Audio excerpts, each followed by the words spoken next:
Welcome back to the Gleemen, everyone. I'm Drew, your host for your Friday What Quickie, and since Vance introduced some character conversation on Forsaken this Monday, I thought it'd be a good time to dive into my own personal favorite Forsaken.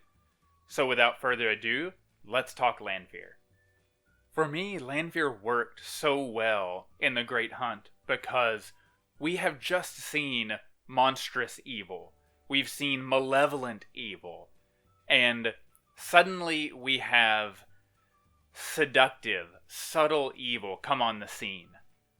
Where Ishmael up to this point has been trying to fight and crush and thwart Rand, we see Lanfear coming in to seduce and to subvert Rand. Instead of trying to destroy what he is, she's trying to draw him away to become what she wants. This actually made Lanfear very compelling for me.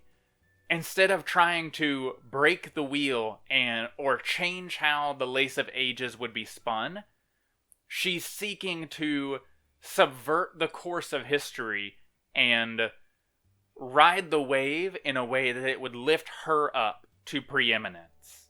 And that's really what we see with Lanfear. She's an unfolding of narcissism and ambition throughout the series. My favorite ways that the Daughter of the Night frames Rand's own story is how we meet her as Selene in The Great Hunt. And this is great comedy to me. Rand is transported to an alternate world, a mirror world. He's lost and confused, and he sees a damsel in distress in a creek bed, beset by 3 bear-sized, ferociously beaked, frog-like monsters, whom she is fending off with a stick. Any man over 25 who sees a stunningly beautiful woman in a precariously dangerous situation that is so timed that he can perfectly swoop in to save her might reasonably suspect a trap. So Rand rushes in to save Selene. As soon as he has saved her, Selene starts to fill Rand with visions of lordship and of titles. She inflates his very confused ego. This temptation works because Rand knows that he must have an adventure, that he has to become more. Selene is offering him a call to adventure. She's even offering him the damsel to rescue and the title to earn. Selene's temptation is the negative mirror of Moiraine's influence on Rand up to this point. Moiraine appeared in Rand's life, forcefully introducing a world much larger than what he's seen and thrusting Rand into the course of history. Instead, Selene is baiting Rand into a destiny that she's assuring him would be wonderful and pleasant. For me, Rand overcomes the ruse of Selene the moment that he decides to leave that camp in the mountains in The Dragon Reborn. Once Rand's destiny is in Rand's own hands, the lure of Selene's story, the lure of Selene's offer doesn't resonate anymore. So how does the Daughter of the Night next seek to seduce and ensnare Rand? She sees Rand struggling to learn how to preside over a position of power and grow in his influence and fill the responsibilities that he knows he must. Lanfear offers power and expertise, which Rand desperately needs. These are exactly the things Moiraine is trying to guide Rand into. Where Lanfear is offering an instant domination of the world through their unified powers, Moiraine is trying to lead Rand in the subtleties and intricacies of uniting and building nations into a coalition that can undertake the last battle. This line of temptation really comes fully to fruit when we see Lanfear's naked ambition and desire for the Sheoden Call.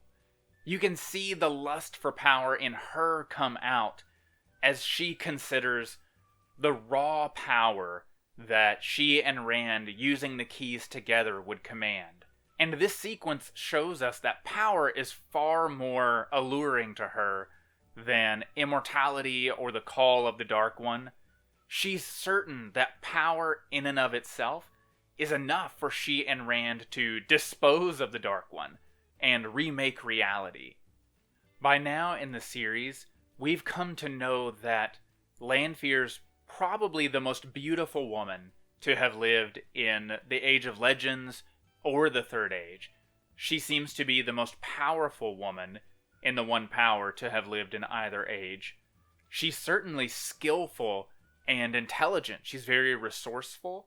But still in the Age of Legends, she never earns the coveted third name that an esteemed member of society would be bestowed with. I think this plays out because even in her prime in the Age of Legends, Meereen Sedai never invests her attributes and her power and her talent into the larger good and the larger pool of society.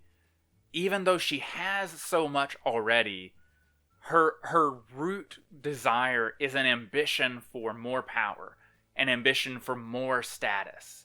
And knowing that is the core driving force in her being, we can understand that rejection by the dragon, Lews Therin Telamon, is not just the spurning of a lover who has picked someone else.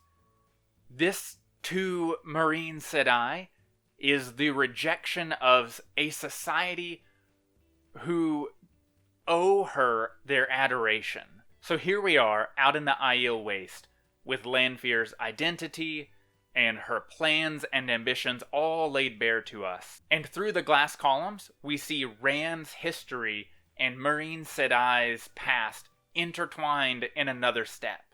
We've known for several books that Rand, in his previous incarnation as Lews Therin Telamon, was Meereen Sedai's lover in his last life.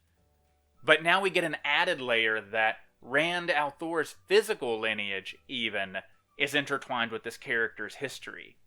In perfect narrative symmetry, instead of contributing to the Age of Legends and bringing forth another wonder in a wondrous age, out of resentment, Lanfear literally brought forth something so awful that it orchestrated the end of her society.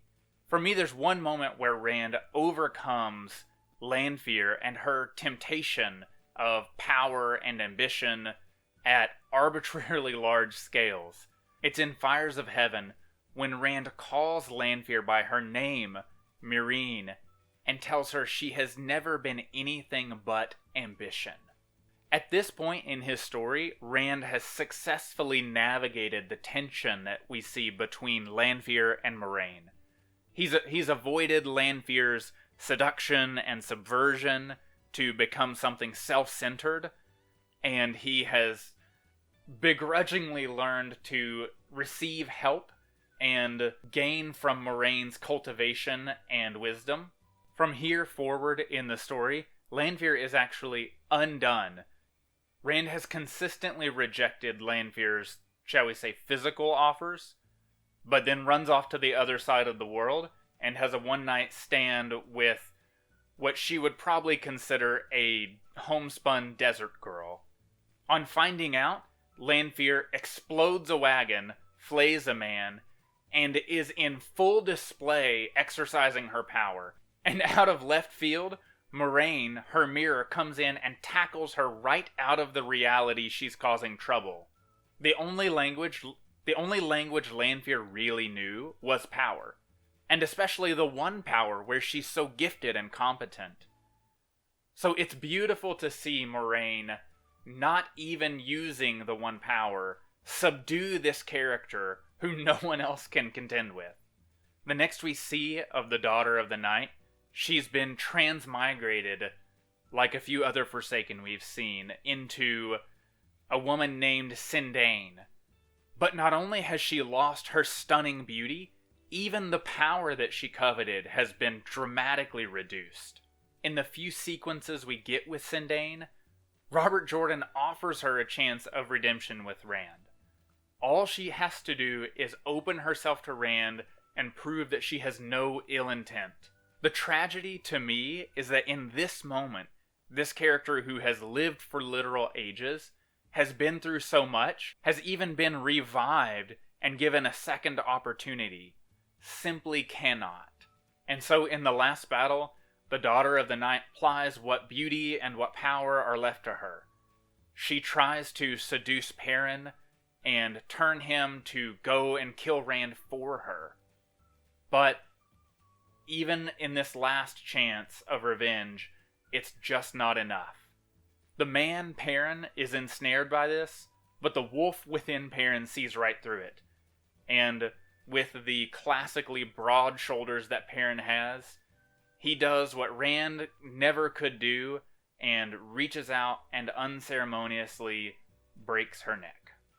Thanks for sticking around, everyone. These were my highlight moments and the themes that shone through well for Lanfear's character to me. Go down to the comments, let me know what you loved about this character, let me know what you hated, and we'll continue the conversation there.